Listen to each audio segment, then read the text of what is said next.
Welcome to Unpacking Peanuts, the podcast where three cartoonists take an in-depth look at the greatest comic strip of all time, Peanuts by Charles M. Schulz. Hey everybody, welcome back to the show. It's an exciting day today because we've got a guest in-house and we're going to get to talk about all kinds of great things, not just Peanuts, but all sorts of comics-related goodness. And I'll be your host for the proceedings. My name's Jimmy Gownley. And joining me as always are my pals, co-hosts, and fellow cartoonists, Michael Cohen. Say hey. Errol Buchholz. Hello. And our producer and editor keeping us out of trouble, Liz Sumner. Howdy. So today on the show, we have a special guest. We have Mark Evanier here. Mark Evanier is a veteran comics writer, historian, and biographer whose decades-long career spans comic books, television, and animation. He's best known for his long-running collaborations on Gru the Wanderer with Sergio Aragonés and Garfield and Friends with Jim Davis, as well as for his acclaimed work chronicling the life and legacy of comics legend Jack Kirby. Most recently, Evanier wrote The Essential Peanuts, a deluxe 75th anniversary collection that highlights Charles M. Schulz's most iconic strips, pairing them with thoughtful essays that celebrate the humor, heart, and artistry of Peanuts. He's here today. Please help me welcome to the show, Mark Evanier. Mark, welcome to Unpacking Peanuts. Thanks for coming. Well, thank you for inviting me. You have had a spectacular career spanning decades in all of our favorite different media. Well, tell us, how did Schulz first come into your life? Peanuts has been a part of my life as long as I can remember. It's like asking me, when did you discover chocolate? When did you discover, sunshine? I mean, it's just been a part of my life. My father loved newspapers, and we used to get 4 of them a day. In Los Angeles at the time, there were 2 morning papers and 2 evening papers, which were produced by 2 companies. Each company had a morning and an afternoon paper, and he would get all 4 of them. So I got 4 pages of comic strips every day in my life. Wow. That's amazing. And I'm not even sure which one Peanuts was in, if it was in the day. I know it was in either the Mirror or the LA Times, which both came from the same company, but I'm not sure which was the Mirror was the morning paper and the Times was it was definitely in the morning paper because that's where I'd read it. And I just loved all the comic strips, but Peanuts was one of my favorites. And then one day I discovered Peanuts reprint paperbacks. My parents used to go to this bookstore on Westwood Boulevard, not far from UCLA, not that far from where we lived, where these sweet little old ladies would rent current bestsellers for 2 cents a day. Wow. You could get current bestsellers at the public library, and we did. But my parents wanted to read the current bestsellers, and they would go in and they would buy these books and they'd take them and read them as fast as possible because it was, after all, 2 cents a day. And, Sure, yeah. And sometimes the copy they had would have 2 bookmarks in it. The bookmark to as far as my father had read and the bookmark to where my mother had read. And they would switch back and forth in the books and get them back there quickly. And when I was in the store, there was a table for books for sale of all these $1 paperback reprints of comic strips. I remember a BC book that was there, and I remember there were Pogo books there, and there was Peanuts books. And every time we went there, they'd buy me one of them until I had them all, which at that time, I think there were about 4 or 5 out. And then since I couldn't buy any more Peanuts books at that moment, that's when I bought BC books and Pogo books and Mr. Mum, a couple of comic strips that nobody remembers, but which I loved back then. And I just avidly read Peanuts. And I liked Peanuts and most of these strips better in the paperbacks than in the newspapers. I was frustrated that the paperbacks did not have every strip in them. It was obvious. When I got the first Peanuts book, the Holt Reinhardt one with the blue cover, I realized that was not the first year of Peanuts. It was sporadic. It went around. They jumped around. You could see Charlie Brown's design change an awful lot in that first book. And I later learned that Schulz, as the strip developed, didn't want the early ones seen at that point because he had evolved. He thought he was doing a better work, and he skimped on the early strips in the first Peanuts books. Now, could I ask you about your parents? It sounded like they were amazingly voracious readers, and they would take you to these great places where you could read. What was it about them you think that made them love it so much? Was it part of where they wound up their vocations, or was it just a passion for reading? My father had what he considered the worst job in the world. He hated his job. He worked for the Internal Revenue Service. And he was the person who came to you and said, I'm sorry, you haven't paid your taxes in 3 years. We're going to have to attach your car on your house or something like that. And people hated him. And my father was one of the sweetest men who ever lived, but he was a Depression-era kid. And Depression-era kids, the number one thing in their lives was to make a living for their family, to provide for their families. And my father took this job with the IRS thinking it was just going to pay the bills until he found something he wanted to do, and he never found anything else, and he worked for the IRS for his entire life. As a result, when I was around 7, he sat me down, and he said, and he had ulcers, he hated his job, he came home hating his bosses, hating the setup, hating the way, at that point, he would have cases on people who were big Republican donors, and he'd be told, "Oh no, he gets off. He doesn't have to pay his taxes, but go after these poor people more. Get every cent you can out of the poor people and leave the rich people alone." But thankfully, that doesn't go on today. Yeah, for God, there's no more favoritism towards the wealthy in this country. So he sat me down and he said, "Mark, as you get older, you're going to have to decide what you want to do with your life. Pick anything you want as long as you love it." And I said, "I think I want to be a writer." And there was a pause, and he said, "Do you have a second choice?" Because every writer my father had met was broke. Sure. He had cases on them. As I got older, I occasionally would meet people who my father had had to try to threaten to put in jail or to, attach their bank accounts. And they'd go, "Evanier, I knew someone. Who was it I knew named Evanier? I met one." And I would go, "Oh, it's a real common name. There's thousands around. There's actually about 9. But I would lie about that all the time. And because people just, hated him for what he had to do in his line of work. Well, I became a writer right out of high school. I was actually writing a little bit while I was still in high school, but I became a professional writer. So I sold my first work about 2 weeks after I got out of graduated high school at the age of 17, and I'd never done anything else. I mean, where was that too? How did you get started? I was I was living in West LA. I tell people I made the long, hard struggle to Hollywood all the way from West Los Angeles. Right. Yeah. And when I was about 2 weeks out of high school, I thought, well, it's time to start becoming a professional writer, what I want to do. And I went to this big newsstand that was on Cahuenga Boulevard. I think it's still there, but it's much reduced, in Hollywood, not far from the comic book shops we were talking about before this interview started. And I went through all these magazines trying to find something that was published in Los Angeles. I felt that I wanted to have an editor whose office I could step into instead of doing it all by mail. I wanted to sit down. I wanted to have a relationship with an editor. I felt I would learn more that way. And I found a couple of magazines that were being edited in Los Angeles. And I went home and I wrote articles that I thought they would want. And finally, one day I screwed up my courage and I took the bus into Hollywood, where a couple of them were.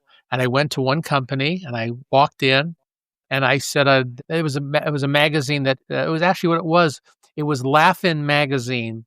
It was kind of based on the TV show. It was kind of a cross between a movie fan magazine and a Mad magazine imitation. And it was about Laugh-In. And I walked in and I asked this receptionist, and one of the few really, really scary moments of my life. And I said, "I'd like to speak to the editor. I'm a young, struggling comedy writer." And she gets on the phone to the editor in the next office and says, I have a young, struggling comedy writer out here. And the editor said, I'm in a meeting now. Tell him if he comes back in 45 minutes, I will see him. So I went out, found a pizza place, had a slice of pizza, came back, showed my stuff to the editor, and I walked out with a check for $900. Holy cow. Yeah. He bought 3 articles from me for $300 a piece. I brought like 6 articles in. He bought half of them. And $300 a piece in 1960. Well, they were multi-page articles. It was magazine. One of the things that doomed that magazine, it went out of business before most of my stuff saw print, was it was way budgeted wrong. And they had just fired the old editor and brought in a new guy who I think was only there for about 8 weeks. But that was enough to launch my career. And then I wrote some other things for other magazines the publisher had. And I made some contacts, and all of a sudden I was freelancing here and there. And then you could tell people you wrote for Laughing. Yeah. Now, meanwhile, about 3 weeks after I started writing for Laughing magazine, I met a man named Jack Kirby. Can you tell us who he is? The name sounds familiar. Yeah. A lot of Kirbys. I think he has something to do with every good comic book of the 60s. So where did you meet him? Well, we had a comic book club at the time, and I was the president of it. We met every Saturday at a park located right near the intersection of the Santa Monica Freeway and the San Diego Freeway. And we would just, like a little mini comic convention. Everybody would bring their extra comics and sell or trade them. And we'd discuss comics and we'd debate who was the best artist for Batman and things like that. It was kind of a fun club. Boy, I sure wish I knew about that. Why didn't you invite me? Well, we invited everybody we could. We've had flyers at the comic book shops in Hollywood. We passed out that I wrote these flyers and things. Definitely would have been there. And on the July 4th weekend, there was a science fiction convention. This is before there were any comic book conventions in the state of California. But there was a science fiction convention, which was kind of close, at the Miramar Hotel in Santa Monica, which I did not attend because I was writing stuff like crazy for Laugh-In magazine and because I had a girlfriend at the time. So I skipped the science fiction convention, but several of our members went, including the officers from our club. Jack Kirby and his wife, Roz, and the rest of their family had just moved to Southern California a few months before. That was a very big thing for the industry. Jack Kirby, at that point, he was, it was incredible. We have a comic book artist living in Los Angeles. Oh, my God. Or actually, at that point, he was in Irvine.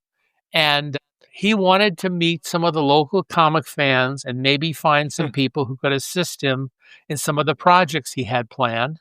So he and Roz went to the convention. They showed up. They paid admission. He was not a guest of the convention. They paid admission, and it got around the convention that Jack Kirby was there. The officers in our club went up to him and introduced themselves. And they were thrilled to meet him. Oh, my God, a guy who actually wrote and drew not only someone who wrote and drew comic books, but who wrote and drew the important comic books. The comic books. Jack Kirby was a super. I had met a couple of people in the industry before then. I met Jerry Siegel and Bob Kane and an artist named Ken Landau also. I had met a few people in comics. I tell people, I leave out the part about Ken Landau because he was not a superstar of the industry at the time, a wonderful artist, but not famous the way the other guys were. And I tell people, I met the co-creator of Superman, I met the co-creator of Batman, and I met the co-creator of everything else. That was my joke at the time, which has been stolen from me many times. And so they invited Jack to come to the club and be a guest lecturer, which he never did. But Roz invited the board of directors to come to their house in Irvine and just meet him and interview him or whatever we wanted. Wow. They were just trying to get to know the local fan community, and this seemed like a place. So being the president of the club, I came along on this. Now, I don't know how much this story you want to hear because we're way off the subject of Peanuts. But we want to hear all the stories. Okay, well, I'll tell you this way. This was very bizarre. My life has been full of incredible coincidences. The way we went down, the day we all went down to see Jack Kirby was a Tuesday. It was the day the new comics came out in Los Angeles on newsstands, which is where we used to buy them. And I had to take a bus down to a certain area and walk several blocks to the place where we were going to meet. When I was going to meet the other guys who were in summer school at the time. And we were going to get picked up at the school by the parents of one of the kids who was going to drive us down to Irvine because none of us drove. So I took the bus down to this corner. I bought the new comics that had come out, and the first Marvels of the month, this was July of 1969 we're talking about, had come out, and they had an ad in them for a company called Marvel Mania International, which was a LA-based company that was doing fan merchandising for Marvel. They were going to sell posters and decals and Marvel merchandise by mail. And this was the closest I had ever seen to a comic book company in Los Angeles.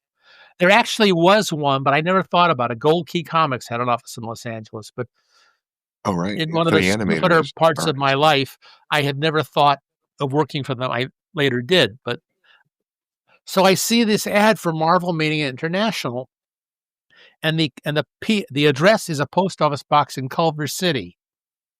I'm about 2 miles from Culver City when I found this, which is exciting. Like, oh my God, is Marvel got a branch out here? Is this how it's a contact with an industry that I felt 3,000 miles away from. So I went to a payphone. I asked directory assistants for the number of Marvel Mania International. They connected me with the office. A man answered there. I told him I was the president of the local comic book club. He said, "Oh, great. We're just starting our merchandise. Our ads are out today. Come over to the office. Come right now if you want to. We want to meet you and meet all the other local fans." Wow. And I said, "I'm sorry. I'm going down to Irvine now to meet Jack Kirby." And they went, "Oh." And at first, the guy, who I later realized was kind of clueless about comic book history, but he did know who Jack was. And he said, "Oh, well, give Jack my best and come by tomorrow." And he gave me the address to the office. And so help me, the office was about 4 blocks from where I was at that moment. Oh, wow. So I went down with my friends. We met Jack Kirby. We spent the day with him. One of the loveliest human beings you could ever want to meet. He was so giving. He answered all my stupid questions. He was, and I got to see the pencil art to an issue of Fantastic Four he was working on. In fact, I was then a little bit of an artist. I was drawing a few things. It's a side of me I gave up when I got into the industry because everybody else I could have worked with was better than I was and faster than I was. But we gave Jack some of the fanzines we put out, and they had some of my drawings in it. And Jack realized I had this primal urge to bond with the industry that had given me so much joy. I still didn't think I had a career in comics. That was not. I thought I lived in Los Angeles. They don't make comic books in Los Angeles. So he said, "You draw?" And I said, "Well, a little bit, yeah." He said, "Here." And he showed me a page of Fantastic Four. I think it was number 98. It was the one with the monster from the sea. And it was like, the issue was 2/3 finished. And I was stunned by how beautiful his artwork was in person. The pencil artwork, before even the best inkers got a hold of it, had things in it that you would never see in a printed comic. It was just, my jaw dropped off, caromed off the linoleum, I said. So he said, "Here, I want you to draw, finish this hand here." I got this guy, it doesn't have a hand on it. And I thought to myself, what? I am not worthy of doing that in the worst Marvel comic by the worst artist. I am certainly not worthy of doing this in Fantastic Four for Jack Kirby. And Jack is forcing me into his chair, Jack Kirby's chair, and saying to me, "Go ahead, draw that head, please. I want you to do this. I'm insisting you do this." So I finally realized, wait a minute, Jack has an eraser. and even if he didn't change it after I left, which he probably did, it's going to, I thought it was going to go to Joe Sinnott, his main inker. It was actually that issue ended up being inked by Frank Giacoya, also a wonderful inker.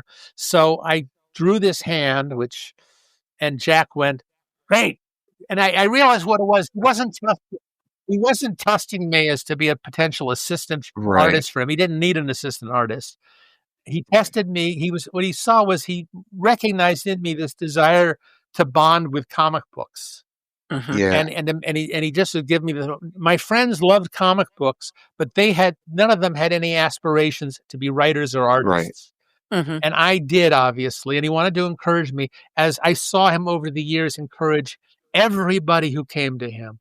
You could come to Jack with the worst artwork in the world, and he would go, "You're great, you're terrific, keep at it." Oh. The only way you could not get approval from Jack is if your work was either highly derivative, you were copying someone else, or Right. you just knocked it out, you hadn't tried hard. There was effort behind How sweet it, of him to let you do that. and even at a trumped originality, he loved it. And Yeah. I tell people that if I had emerged from my association with Jack able to draw exactly like him, he would have considered me a failure. Because I hadn't invented anything.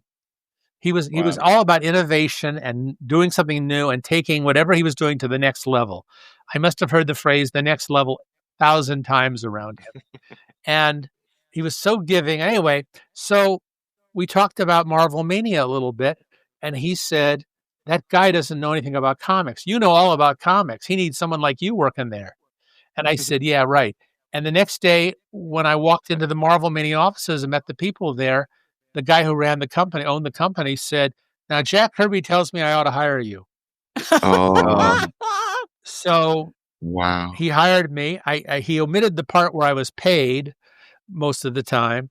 And it was a terrible company. It was a fly-by-night rip-off operation that I worked for maybe 9 months. I don't even know. But it was a professional job in appearance, even if there's no cash in it. I was making money writing other things. And I was going to college at the same time. So, and then that was all happened in July of 1969.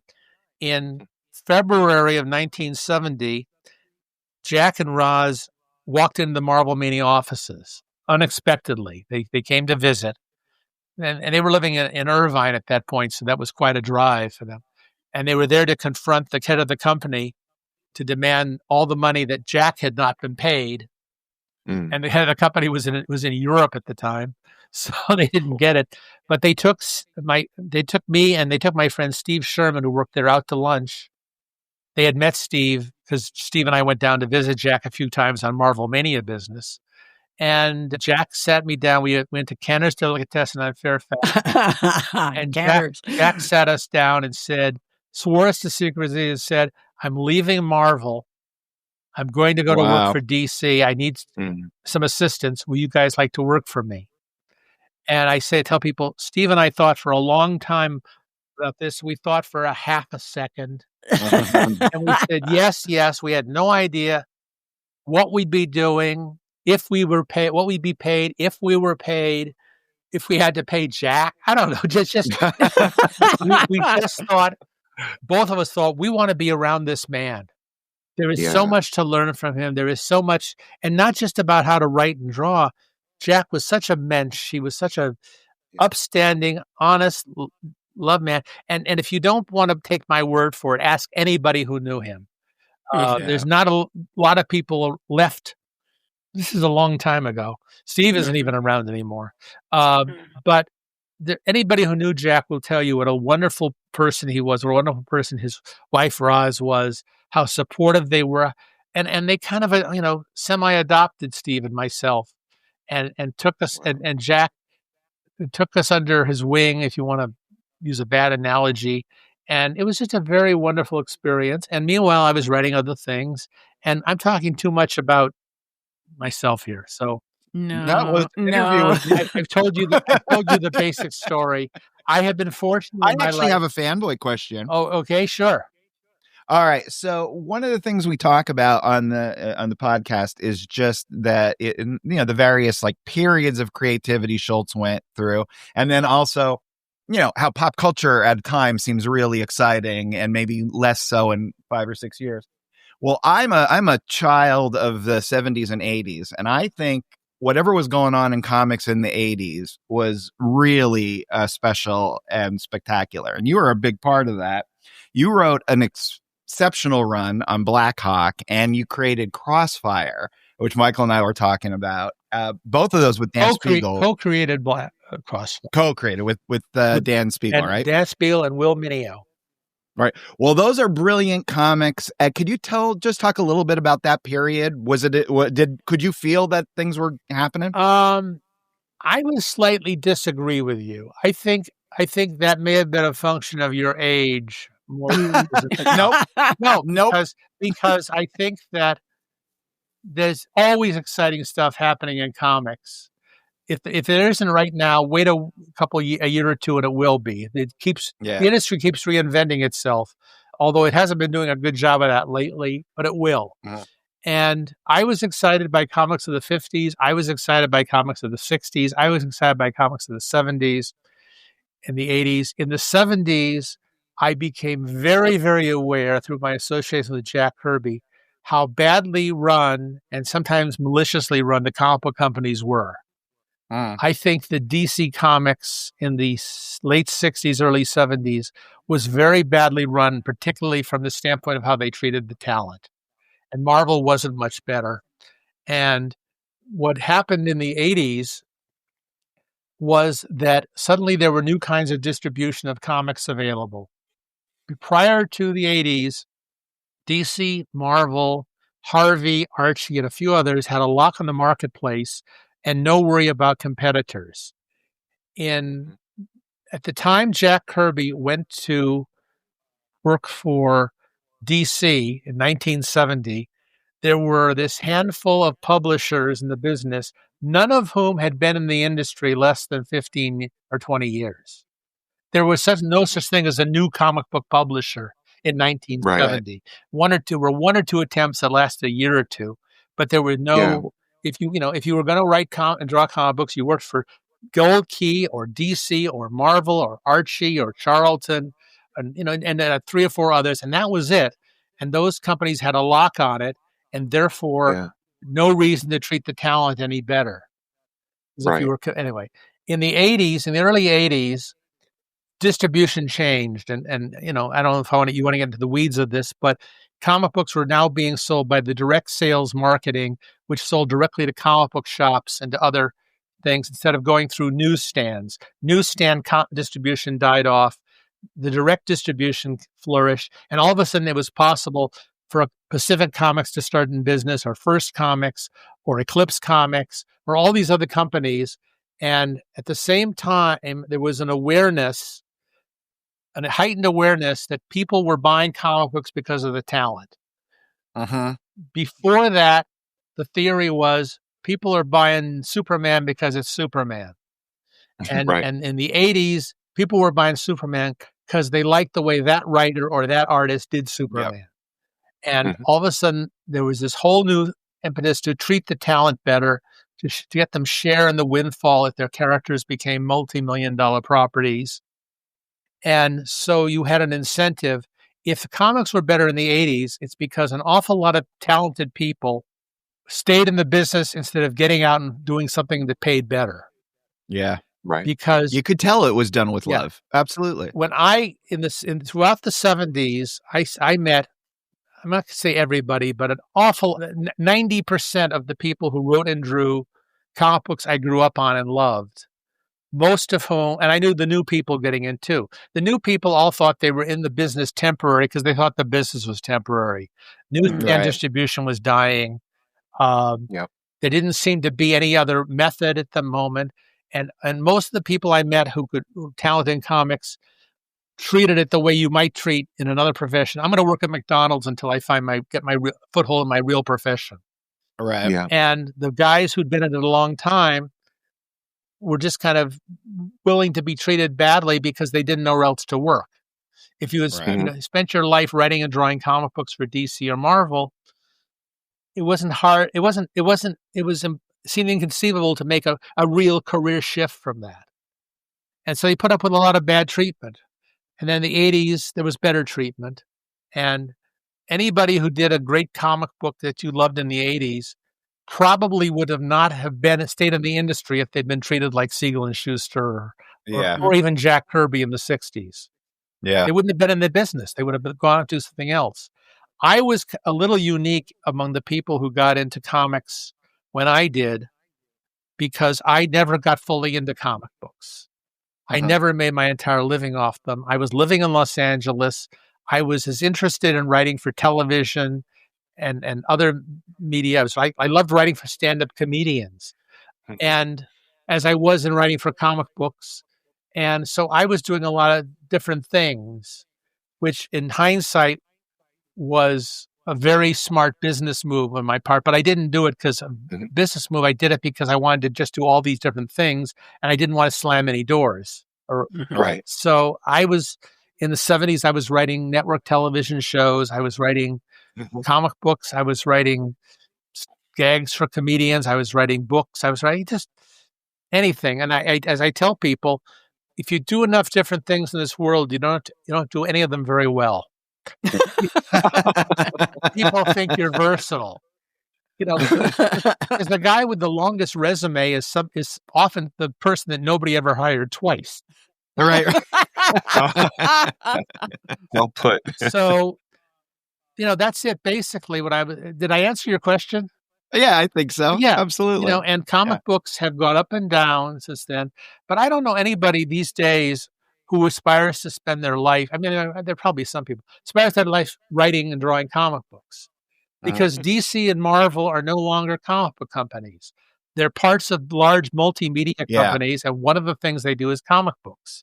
And Superman is as much a movie character or a TV character or a toy character as he is a comic book character. Right. That distinction, there's no longer a distinction there.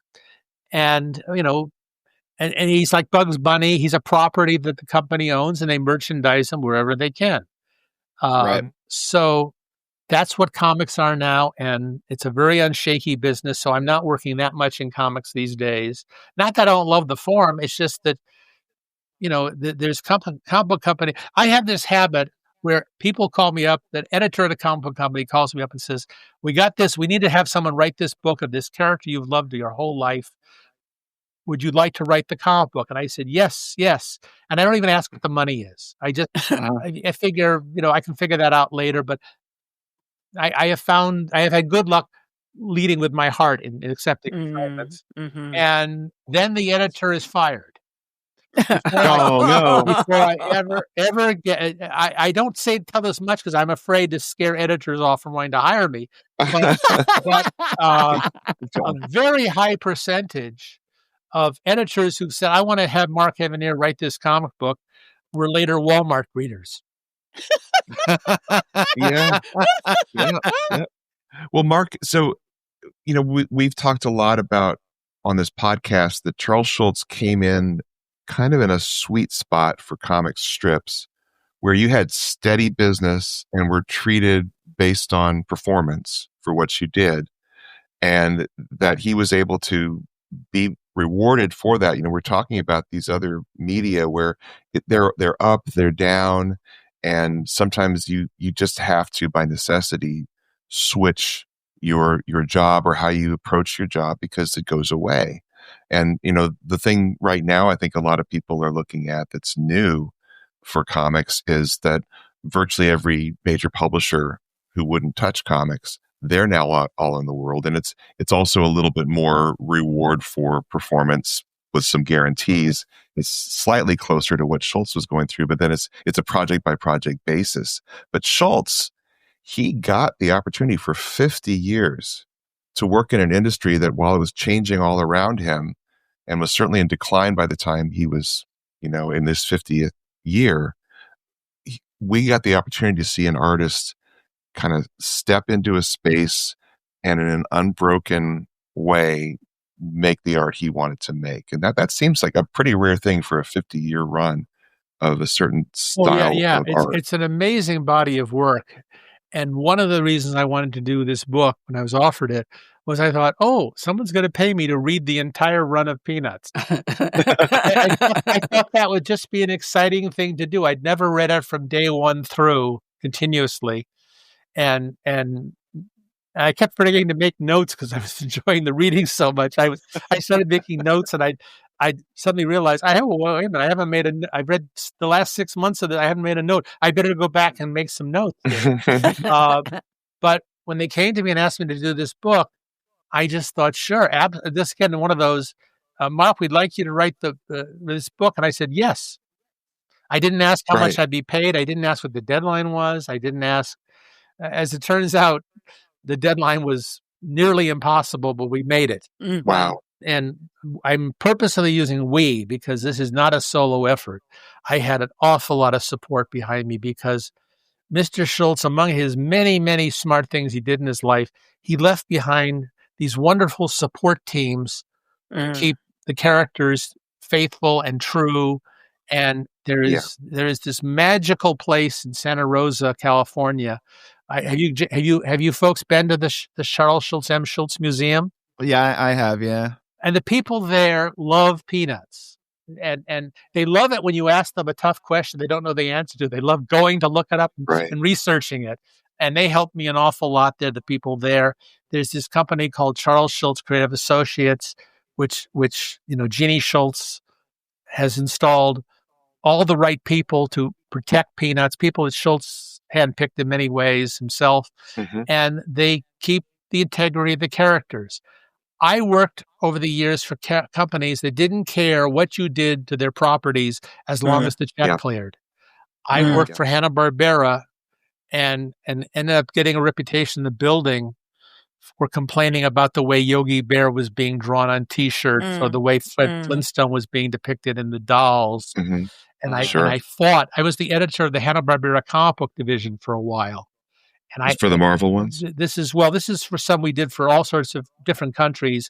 Marvel published some of the American ones. And I would fight with the people who were in charge of the merchandising over what they were allowing out into the marketplace. And I loved the characters so much. I didn't want to see them drawn by the cheapest possible talent they could get in Peru or something. And 70s were terrible for that. And one of the many things I loved about Charles Schulz and also about Jim Davis, who I worked for on Garfield, was this we don't just grab every offer that comes along. You got to do it right. The merchandise must be good. The characters must be drawn faithfully. They must be in character. It's not just grab the bucks and run. Which bothers me tremendously. So I found, and I understood more about peanuts by working on this book and meeting the people who'd worked with Schulz his last few years and talking to them. And I had a number of wonderful sessions with Mr. Schulz himself. I was unable to bring myself to call him Sparky. He kept saying, call him Sparky. He signed autographs for me, Mark from Sparky. And I somehow, my lips could not form the word Sparky. I had the same problem with Joe Barbera when I worked for Hanna-Barbera and with a few other people. I've been fortunate to work with an awful lot of the people who built my childhood, people who I can remember watching TV shows that these people did, and later I am working with the people themselves, even directing them or writing for them in some cases. Wow. This is just an amazing thing to me to bond with all this stuff and to realize this. If my father was still alive, I'd want to say, "Hey, Dad, remember when I watched that cartoon show on the TV? I just got paid a lot of money because I knew those characters." Things like that. Can you share some of the stories of your personal interactions with Schulz, the things that stand out to you? Here's the first time I met Charles Schulz. This is in the book, but I'll tell the story because it's a good story. I was friends with a comic strip artist named Russell Myers, who at the time, in the early 70s, was writing and drawing the Broomhilda comic strip. By the way, do you know what Russell Myers is doing at the moment? He's writing and drawing the Broomhilda comic strip. What year is it now? It's like 50-something plus? Well, no, I met Russell we became pen pals in 1970 or 71. Wow. And we met in person at, I think, the third or fourth San Diego Con. The exact date is in the book. And he was down at the comic convention. I am one of a handful of people, I think it's 5, who have been to every single San Diego comic convention. Yeah. Wow. That's amazing. I have people who brag, I've been to 10 of them. I've been to 15 of them. How about I've been to all of them? Right. 55 of them, Wow. So, and Russell and I are standing talking one day. This is at the old El Cortez Hotel where they were for a few years. And we're standing talking at this convention, and some newspaper in the Midwest had just dropped Nancy and Sluggo. And villagers with flaming torches were surrounding the building to cancel their subscriptions. And how dare you take our Nancy away? And I said to Russell, how many papers is Nancy in? He said to me, quote, this is verbatim, I don't know. Oh, there's Sparky. He'd know. And Charles Schulz was walking past us, and Russell knew him and asked him, how many papers is Nancy in? And Schulz didn't know either. But we started talking about the protests. And I was introduced to him. He said, editors don't understand how much people love those characters. They become part of your lives. And he goes on and on for about 3 minutes talking about how people feel about losing their Nancy. And I have two thoughts in the mind. One is I am meeting the most successful comic strip creator in this history of mankind, a title I think he still has to this day, posthumously. And that's one, concept that is bulging in my mind. The second one is he doesn't realize that he's talking about his own strip. Because everything he was saying about Nancy and Sluggo was true of Charlie Brown and Snoopy, except for the fact that no newspaper would ever be stupid enough to cancel. It's never been proven in the wild. We talked for half an hour, and that ended up segueing into having lunch together, the three of us. Wow. And I had a wonderful conversation with Schulz. It was the only San Diego con he attended. He was supposed to be at a 1974 for the record. 74, thank you. He was supposed to be at a couple others, but he was a busy man. He had to cancel on a couple of others he was going to be at. But later, I did some projects with Lee Mendelson. I'll tell you a moment that you will love. I didn't get this into the book somehow. You all know who Lee Mendelson is, right? Sure. Yes. Lee Mendelson was the producer of the Peanuts specials, a very important man in the history of Peanuts, a very important man in my life, too. He was the best producer I ever worked for, and I worked for him for many years. I wrote all the Garfield cartoons for a long time. And when Lee reached some multiple of 10 years that he had been in business, he flew everybody into Sebastopol, where his offices were, everybody who had worked on his various projects over the years, including associates he hadn't seen since the 60s. Old army buddies of his that had worked on his project. And he had this big gala, incredible. He flew us all at a hotel. He put us up in first-class rooms. And there was this huge party that we were invited to go to celebrate Lee's anniversary in the business. So my date, I wasn't allowed to bring my girlfriend. So my date for the party, because we were both staying in adjoining rooms at the hotel, was Mike Peters, a friend of mine who does the Mother Goose and Grimm strip.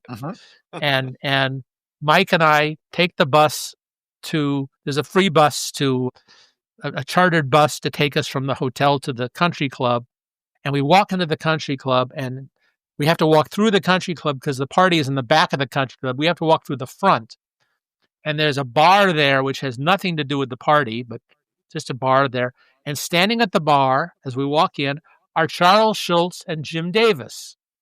Are standing there wearing expertly tailored suits. I think they can afford them. And they're standing there with drinks, just chatting. And I walked up to, I said, they both knew me. They both recognized, oh, hi, Mark. I walk up and I slammed a $20 bill down on the bar and said, if you two guys are too cheap to pay for the drinks, I will. And Mr. Schulz and Mr. Davis got hysterical. It was I just that joy that you made someone laugh who made you laugh. That's awesome. You show your love for people who make you laugh by making them laugh. It's like I'm a member of the Magic Castle. The way magicians show their love for each other is by fooling them. I'll show you a trick you can't figure out, then you show me a trick I can't figure out. It's the same thing. You can do something funny for people. And and Mr. Davis and Mr. Schulz just laughed, and I just treasure that as a moment in my life when I made them both laugh at the same time. And, that is fantastic. And brutally, I got to know Schulz. I met Schulz a couple of other times. I met him at a National Cartoonist Society convention and a few other things. And every time how would you describe him as a person, Mark? Just how did it kind of come across to you? I was surprised by how modest he was. That was the first revelation. I've known a lot of people of great accomplishments, TV stars, movie stars, directors. I have been fortunate enough, I could name drop here for the rest of your entire podcast of great people. And all of them are willing to talk about themselves as we are all willing to talk about themselves. I'm sitting here right now talking about myself to you people, but not all of them are willing to talk about other people. And my times I was with Schulz, he knew that I was a repository of some comic strip history that interested him. He knew that I knew a lot about Garfield, but also about Pogo. He loved Pogo, and I am one of the world's leading experts on Pogo because I used to live with Walt Kelly's daughter, and I inherited all of her archives. I have. I have in my next room. I have like correspondence between Walt Kelly and Walt Disney. Man! So are they arguing about who the first name? No. They were arguing about Walt Kelly getting work for Western Publishing, drawing Disney comics. Oh, anyway, I want to get back on the subject of Schulz here, and. And he liked to ask me questions about comic strip history and comic book history and things like that. He was fascinated by, and I would ask him a question about the strip because I was fascinated by the strip and interested in the strip. And he would answer me. He'd always give me an answer. And somehow we'd wind up talking about Skippy or L.Z. Seward or George Harriman or other people he admired, or Milton Caniff and other people he admired.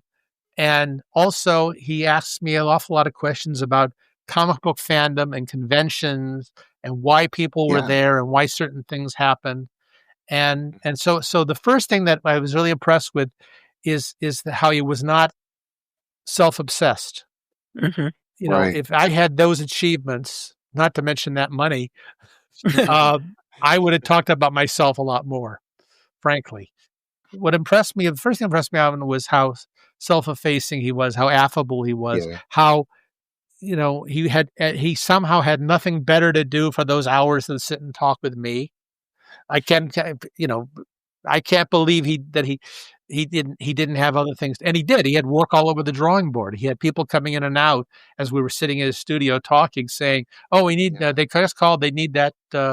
Proof of that thing approved and thing like that. It was very similar to what I used to see with Jim Davis when I was in his office, because you're trying to balance your creative needs and the need to get us, 2 strips done today and get a Sunday page off or whatever, with all the costs, things of managing the industry you're in. Sure. And that's one of the things those two men bonded over a little bit, I think. But he was funny. He was pleasant to be with. He was genuinely appreciative when I would compliment him on something that, put it this way, where he felt I understood what he was trying to do. Yeah. Okay. Everybody says, "Oh God, I love Snoopy. Oh God, I love Charlie Brown." Fine. Right. But he was interested. He really said, "I really like the way in this strip you time the punchline and the way you," because for years he was trapped on the daily strip in this 4-panel setup. If he had a great idea that could have been best done in 3 panels, he had to do 4 panels. He had a great idea that could have been best done in 5 panels. He had to do 4 panels or expand it to a Sunday, which was maybe not the right rhythm sometimes for a gag. Maybe some gags belong in 4 panels and some don't. And in the later years, the last period of Peanuts, he went to 3 strips, sometimes even 1 strip, one panel, 3 panels, 1 panel, 2 panels occasionally, and experimented with. He was changing the format of the strip the last 10 years of it, experimenting with gray tones, experimenting with bringing some new characters in and things like that. When he could have coasted so easily, as many of his contemporaries did. I mean, there are comic strips, I'd rather not name a list of them, that I don't think had a good idea after year 10.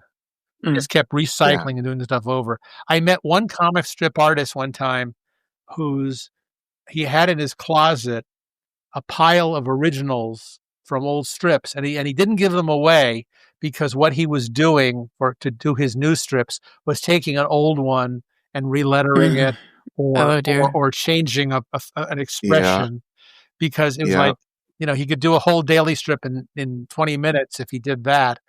And he also wasn't drawing as well as he used to. Yeah. Which was so. Did you sense Schulz's competitiveness when you talked to him? I think he was self-competitive. He was going to do the best damn strip possible. Mm-hmm. He wanted to do the best. He loved it if people said to him, "That's the best comic strip ever." Who wouldn't love that? But I don't think he had a hostility towards his peers. And he loved Russell Myers. We talked about Russell. Mm-hmm. He loved some of the other strips. He loved Kathy. I remember he's going on about Kathy, how much he loved, and he loved Mutz, and he loved. I mean, I don't think he said a bad word about any fellow cartoonist in my presence. If he said them, he said them around me, certainly. Right. And he. It's very rare in this world you get to meet someone who has no unfulfilled dreams. Mm. I can't think of too many others. I mean, even people that you think had it all. Sometimes you could sense the frustration that they'd never been able to do this or that. Mm-hmm. But Schulz, if he had frustrations of not being able to do anything, it was, I want to do the strip longer. I want to keep doing the strip longer. One of the sad parts of the book, the last chapter about Schulz, the last chapter is about his heritage, but the chapter before that is about his last years. And they're sad. It's a sad chapter, and I couldn't not make it sad and make it still accurate because he did not know when he drew the last Peanuts strip. He had medical problems.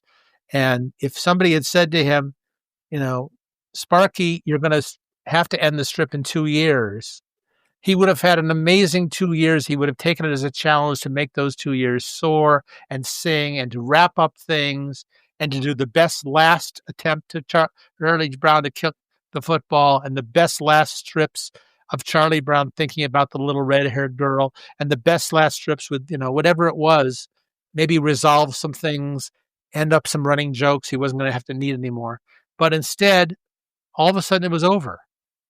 And he gave an exit interview to the Today Show, Al Roker for the Today Show. He called Al Roker out and they did an interview, which is just, I can't watch it without tearing up a little bit. Yeah. So there's that frustration. And then he somehow had the incredible, impossible, if you wrote this, no one would believe it, timing to die the day his last strip was in. Oh, gosh. I don't understand. I mean, it's like Lee Mendelson called me up that morning. And he said, Mark, you won't believe what happened. Schulz died this morning. Today is the day the last strip is in the paper. I mean, Lee couldn't believe it. He just, who else has timing like that? Hey, well, speaking of timing, I think it is the perfect time to take a break. And then we will come back in just a few seconds and discuss the 5 strips that you picked for us. So you characters out there in podcast land, go get a drink and a snack and meet us here on the other side. Hi, everyone. Thank you for listening and engaging with us. Your appreciation makes this effort a real pleasure. And now we're asking that you support our work. If you enjoy the show, we hope you'll join us on Patreon as a contributor. Those of you who can't for whatever reason, that's okay. We've been there. We're glad you're here. Thank you for being an essential part of Unpacking Peanuts.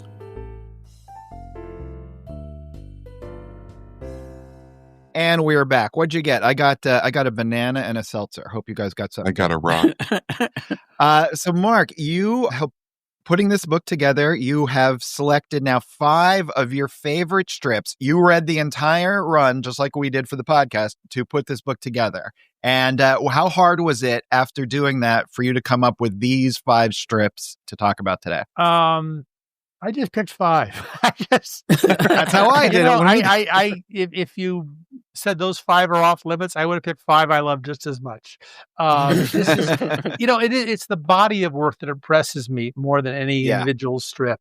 The fact that, I love the fact that Schulz just kept doing this strip and getting it better and better and better until there was maybe no more room to improve, and he kept doing it, and it was fresh. And even in his later years, every so often you'd read a strip and go, "Oh, he never did that before." Yeah. It's fun to watch read the early strips, the way that it's fun to look at because of what it's going to come. It's like I say that, like, people who watched, another one of my passions is Laurel and Hardy comedies. People who watch the silent Laurel and Hardy comedies now read the title cards themselves with the voices of Laurel and Hardy and know from the talkies.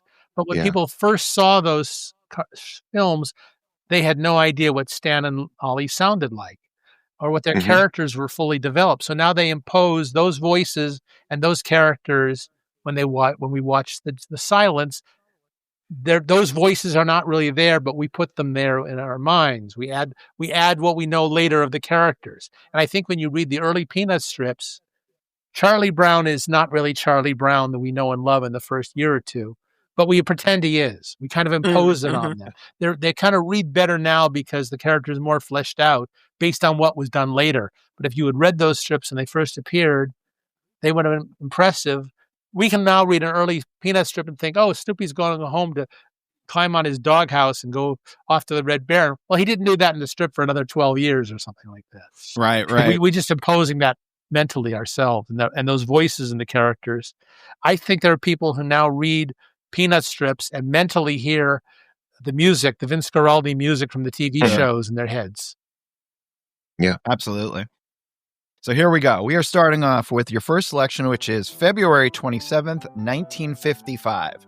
It's a Sunday, and we start off with one of those symbolic panels. This is a great one. We have a bust of Beethoven on the left and a bust of Lucy on the right.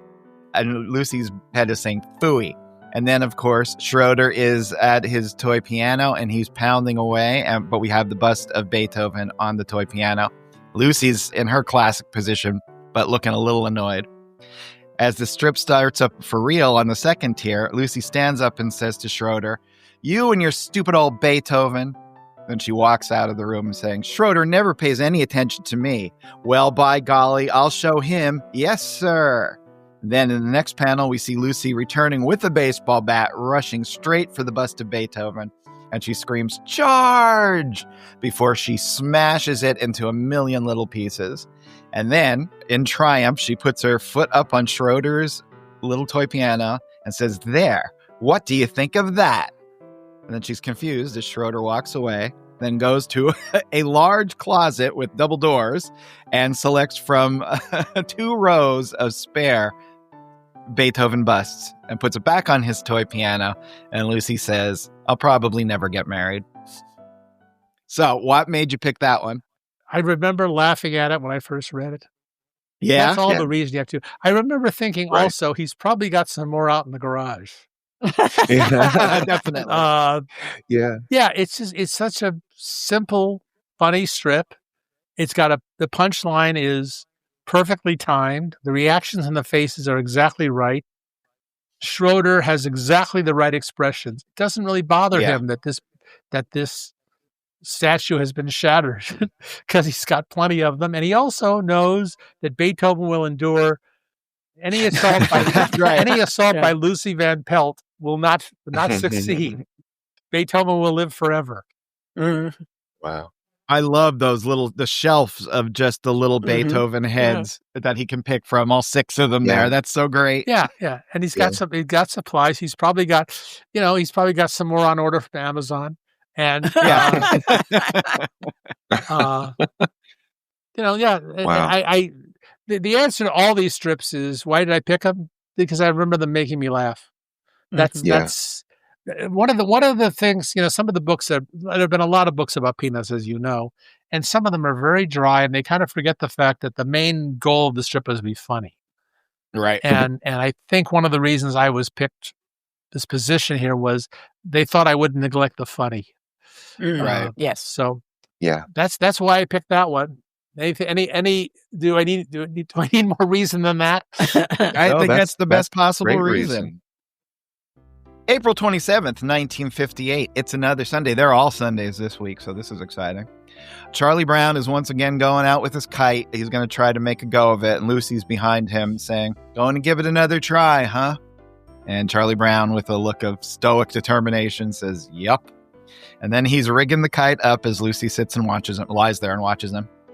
And he says, "I figure if I'm ever going to get this kite up in the air, I've got to fly it where there aren't any trees."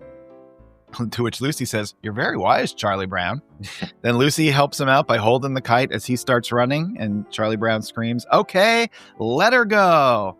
And he's racing, and the kite is struggling behind him, and Lucy's yelling after him, "Run, Charlie Brown, get it up, run faster, run."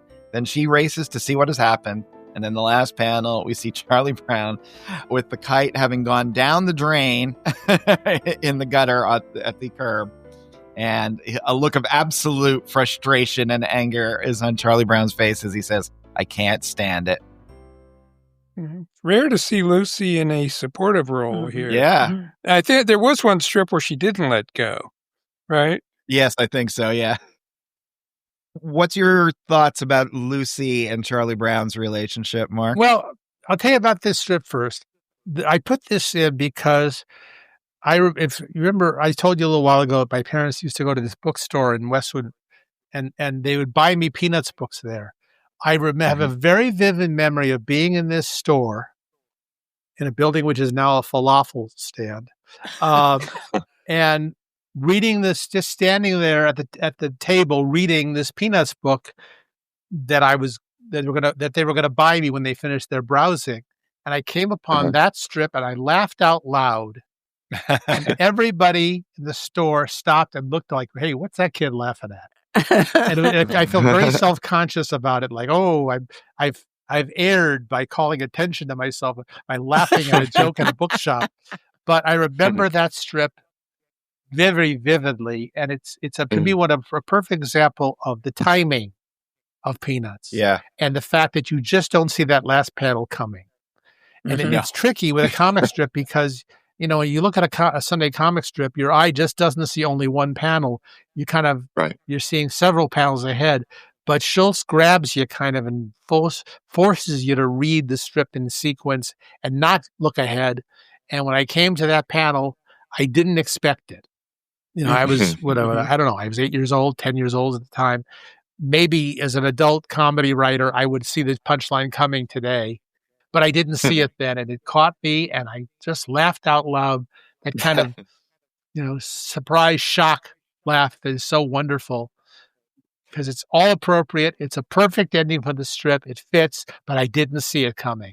And the relationship between Charlie Brown and Lucy is fascinating, how it ebbs and flows, and how Schulz found all these nuances in it, because Lucy had many sides. People forget that the first character who hugged Snoopy and said happiness is a warm puppy was Lucy.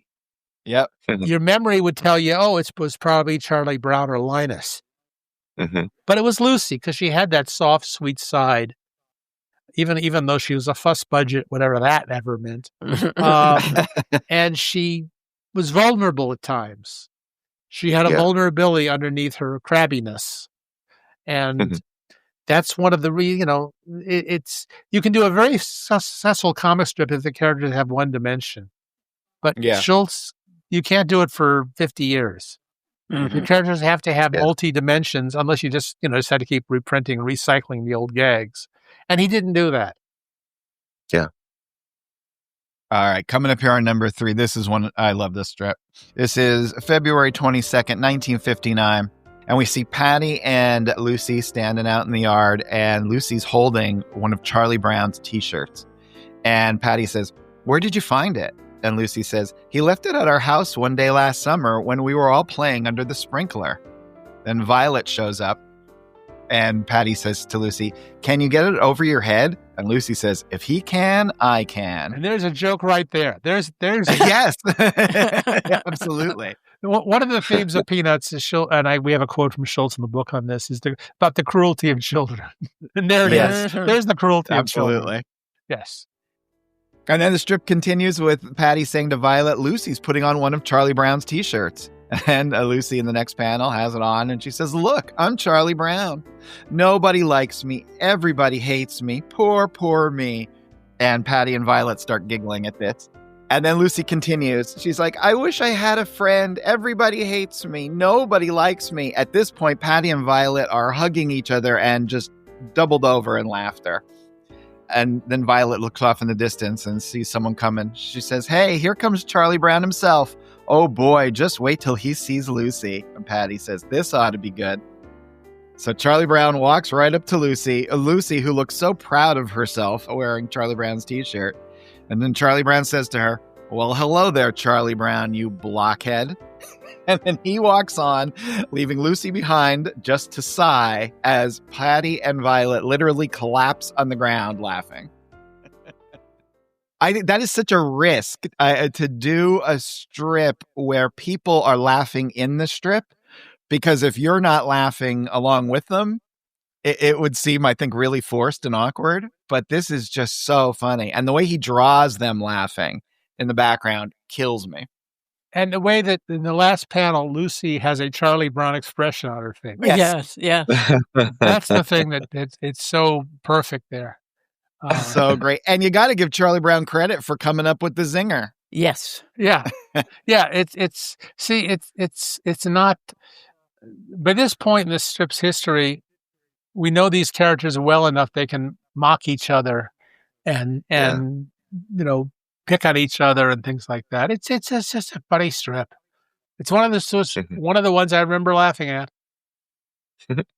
Well, this next one is probably the most discussed strip on our podcast. We just picked our top 10 strips personally last week or the week before, and this made all of our top fives. So, August 14th, 1960.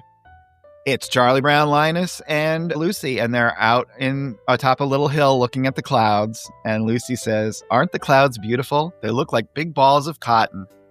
Then in the next panel, we see them all lying on the hill. And Lucy says, I could lie here all day and watch them drift by. And then she continues, if you use your imagination, you could see lots of things in the cloud formations. What do you think you see, Linus? And Linus says, well, those clouds up there look to me like the map of the British Honduras of the Caribbean. At this point, Charlie Brown kind of perks up with attention. And Linus continues, that cloud up there looks a little like the profile of Thomas Eakins, the famous painter and sculptor. And that group of clouds over there gives me the impression of the stoning of Stephen. I can see the Apostle Paul standing there to one side. At this point, Charlie Brown is utterly baffled and shocked about what his friend is seeing in the clouds. Lucy, of course, is unfazed and says, that's very good. What do you see in the clouds, Charlie Brown? And then Charlie Brown says, well, I was going to say I saw a ducky and a horsey, but I changed my mind. Yeah, that's a great... Yeah, that's got to be up there in anybody's best ofs, right? Yeah, we used one panel from this for the cover for the book. And this whole strip verbatim was used in one of the animated features. Yeah. And it's a wonderful strip. And what's interesting about it to me is the pacing of it and such, and the fact that, this would have been half the joke if the last panel had been, well, I was going to say I saw a duck and a horse, but I changed my mind. Yep. The mere fact that he makes the characters the thoughts more juvenile, contrasting to Linus coming up with these sophisticated things. One of the points I make in the book, and I think I accidentally made it twice, but it can be said, is I really miss on the Sunday pages the top tier, because as these were all written and drawn so they could be run as 2-tier strips or 3-tier strips. And one of the disadvantages Peanuts had is it became more popular. Most newspapers moved into the front page of the Sunday section.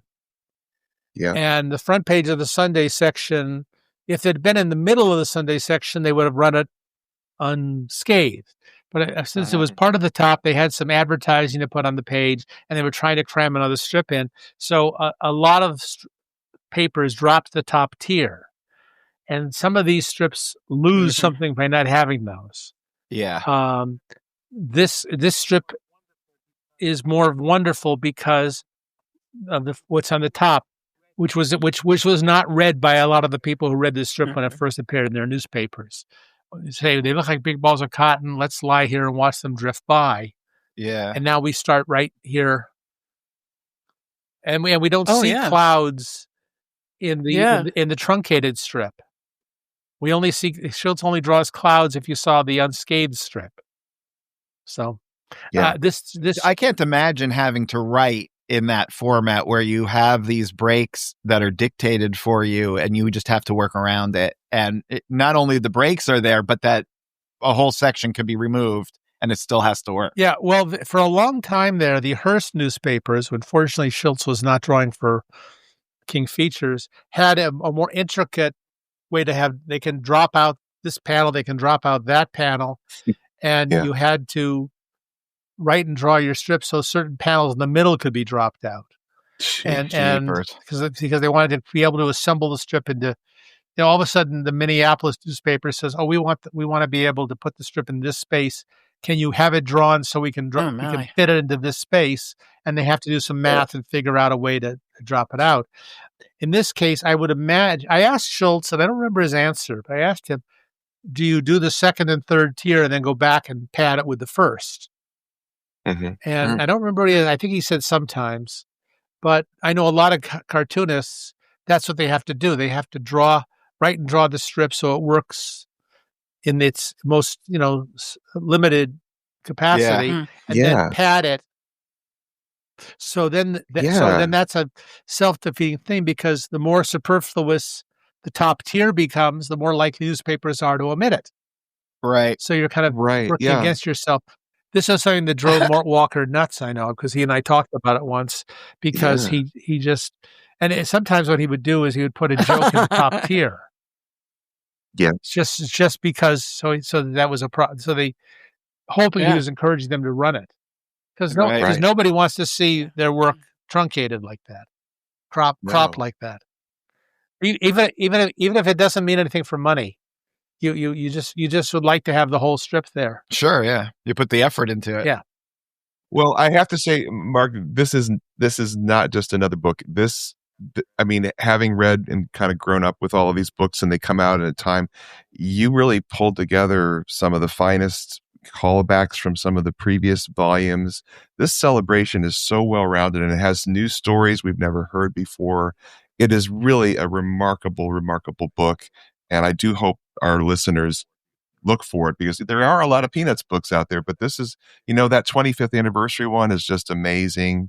That one is the one that really stands out to me, but this one is remarkably well-rounded and taking advantage of all the amazing stuff that's come before. And I don't think there's anything that's more comprehensive than this book. Well, thank you. But I also have to make sure that people understand that this book was not a one-man effort. And credit goes to Paige Braddock and the Schulz organization, Alex Fajardo. And I don't want to start naming everybody, because this wonderful group of people there, they caught mistakes. They gave me information.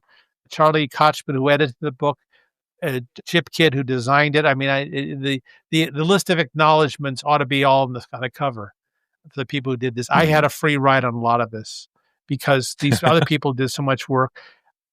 There's people whose lives are built around protecting Peanuts and being the history. And this is a great thing about doing this book.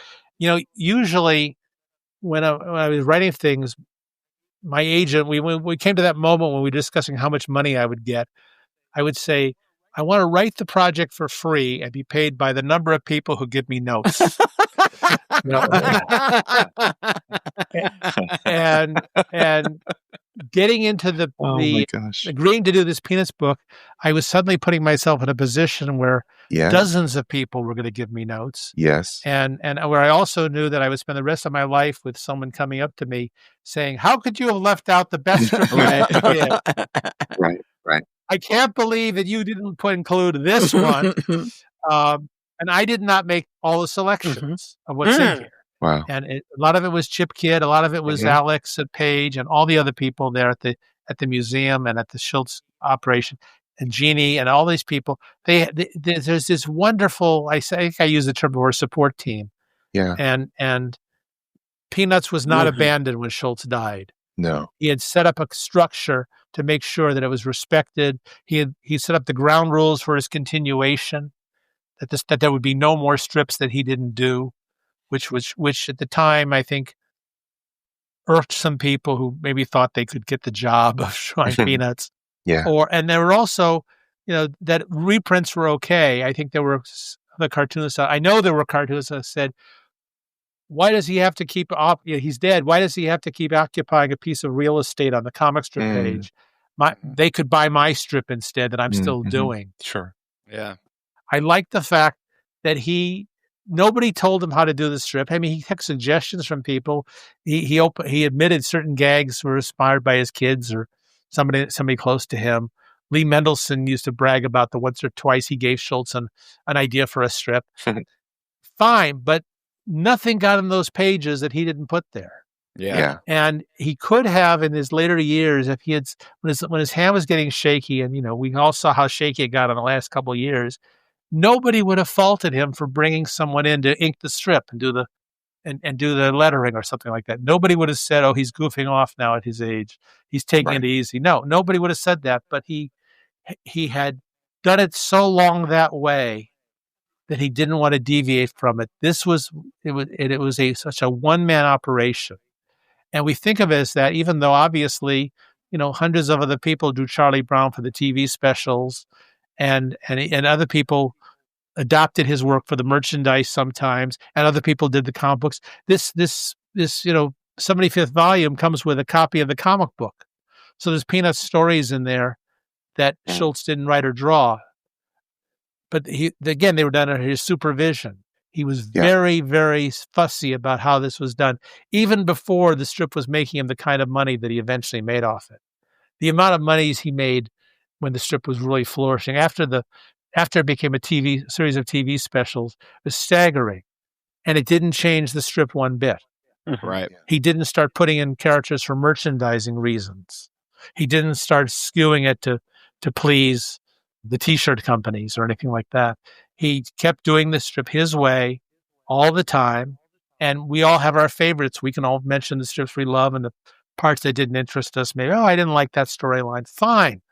You can't do a strip that long without having favorites and non-favorites among your readership. But everybody who buys this book is going to, come to the point where we get to the strips they love, and they're going, yeah, I'm glad this is in here. I made them put in one sequence. Some of the strips were picked before I was involved in this book, and there was one sequence in Peanuts I made them put in. I said, you got to put this in for me because it's my favorite sequence in Peanuts. It's the one where Charlie Brown and his team won a baseball game and then had to forfeit it. And I don't want to say more than that because the whole sequence is in the book. And I want people to read it without me spoiling the punchline. But the punchline is one of the most brilliant strips ever. If I could have picked a sequence instead of picking 5 individual strips, I would have picked that sequence as my favorite, probably. And then again, if you ask me the next day, I might pick something else. I loved it when Sally Brown is yelling at the school building. I mean, I loved it. I loved a lot of the stuff where Snoopy, the Red Baron stuff was fine, but I loved some of the other characters Snoopy became. As even more. I love some of the simplest drawn strips where it's just Charlie Brown doing a soliloquy. I love those things. I love the little red hair girl stuff. I love Linus patting birds on the head. She didn't do for that long on the strip, but it's one of those memories I always have of the strip. Well, that brings us to our last strip that you selected, October 16th, 1983, and last Sunday. And we see Charlie Brown outside, and he says, looking off panel, he says, "She's got to be kidding. She must think I'm really dumb." And then, of course, we see Lucy sitting there with the football, and she says, "Here we go, Charlie Brown. I'll hold the ball, and you come running up and kick it." And Charlie Brown says, "What you really mean is you'll pull the ball away, and I'll land on my back and kill myself.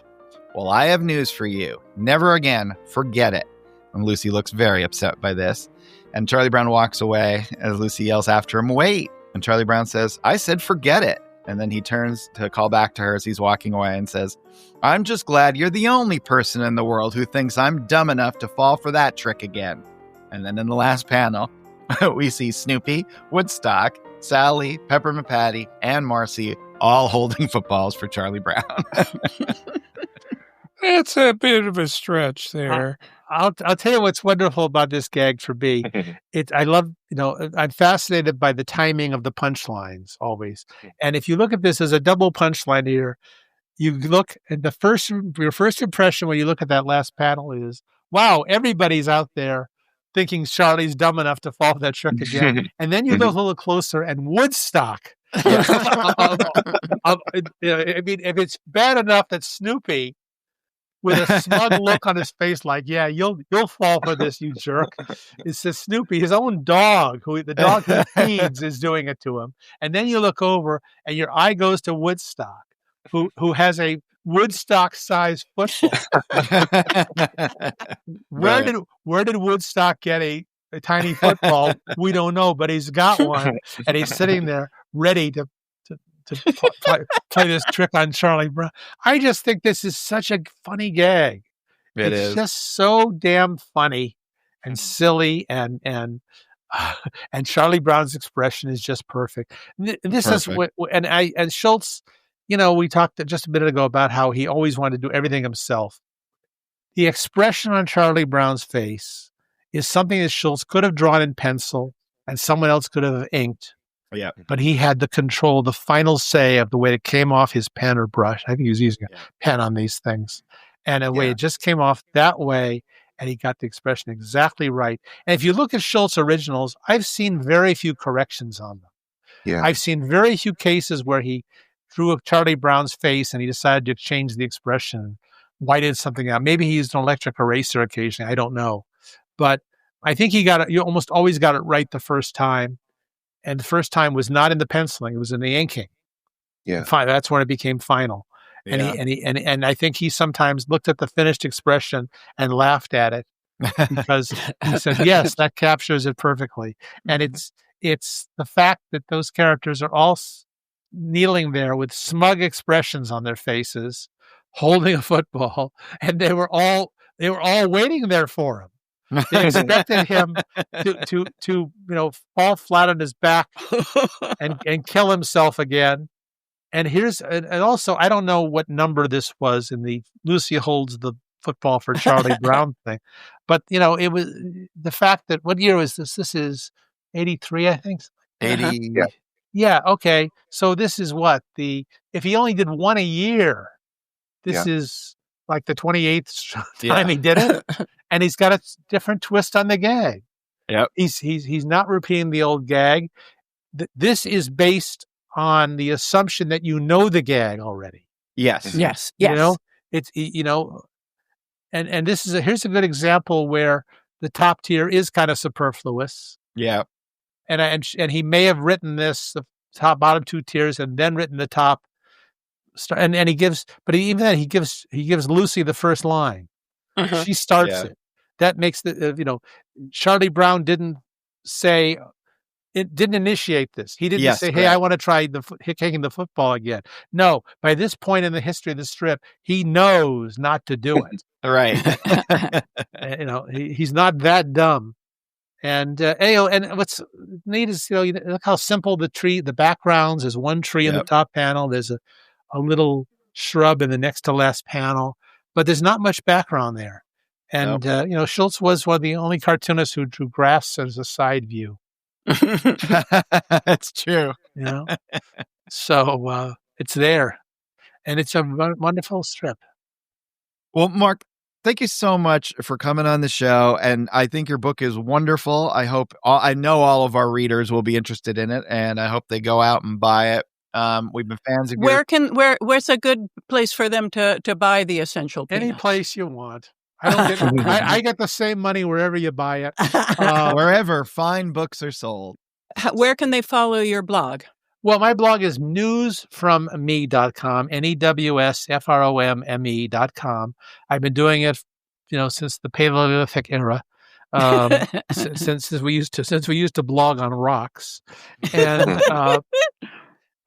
every day I get up and I write something silly on it. I write stories from my past. I write observations. I sometimes get into politics. If you want to steer clear of politics, steer clear of my blog. I just write whatever's on my mind that day, and it's all mine. I do it all myself. It's like Schulz. I won't let anybody else touch it. I get all these offers from people who want to, write articles for my blog, and I won't let them because it's mine. That was fantastic. Mark, thank you so much. All right. Thank you for asking me. Anytime. Awesome. All right, We'd love to have you back and do an all Dick Van Dyke and Laurel and Hardy episode. No, I want a Vince Coletta episode. Oh, no comment. Thank you. Oh, well, that was awesome. It was so great. I mean, we could have talked to Mark for about a week. He kept bringing up other things it was uncanny. All the things he touched on that are our other interests. Yeah, well, Mark was a fan, an early fandom, and all of the things he loved, pretty much he got to work on. Yeah. And it's a fascinating career to look at his Wikipedia page or to see all the different things he's touched. And as he said, he was always an advocate from a fan's perspective for the things he was working on. Yeah. Yep. Absolutely. He is wrong, though. His comics in the 80s were great and things were better then. So, yeah. Well, no, of course, an absolutely amazing life. Unfortunately, there's almost too much. You kind of want to tell.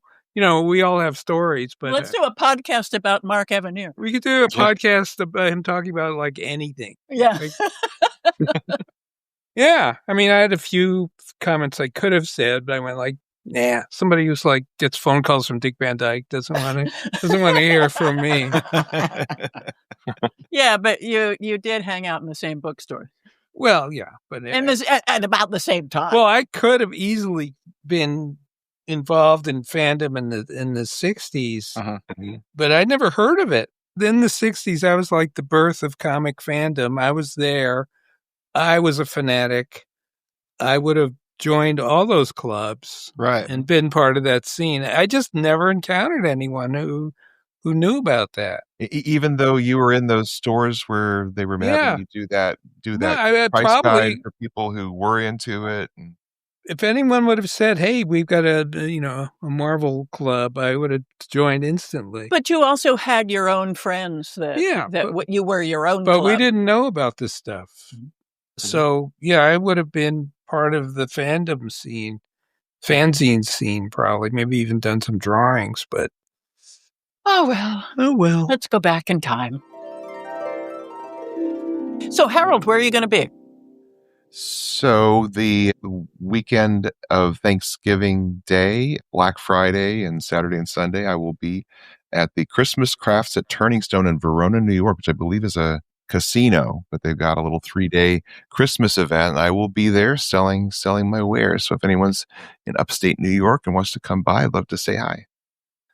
All right. Well, this was another fun week. We'll be back next time where we're continuing our season of Understanding Snoopy.